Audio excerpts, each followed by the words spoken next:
그 적절한 타이밍이 언제인지는 앞으로의 정치 상황과 민심 흐름이 결정해 줄 것입니다. 민주당이 조국 사면 이슈를 현명하게 관리한다면 그것은 위험한 폭탄이 아니라 강력한 추진력이 되어 향후 선거 승리에 기여할 수 있을 것입니다.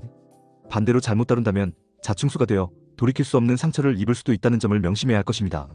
조국 전 장관의 사면은 그의 정치적 복권을 상징하는 신호탄으로 해석되며 이는 조국 본인뿐만 아니라 지지층에게도 독자 세력화의 명분과 동력을 제공합니다.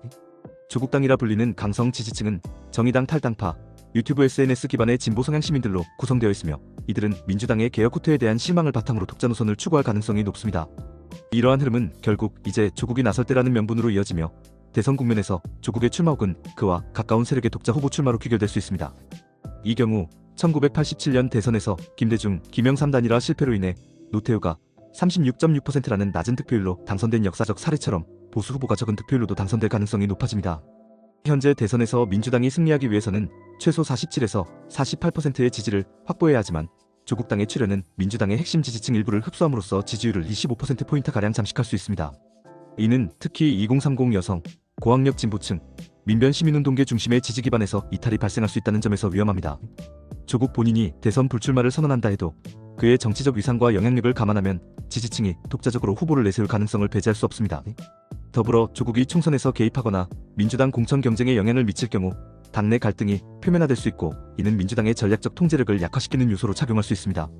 따라서 조국 사면은 단순한 인권 회복이나 법적 구제의 차원이 아니라 향후 대선과 총선 구도를 좌우할 수 있는 매우 민감한 정치적 사안입니다. 조국을 사면할 경우 강성 지지층의 결집과 사법개혁 명분 확보라는 단기적 이익은 있을 수 있지만 중도층 이방과 야권 표분산이라는 장기적 위험이 상존합니다.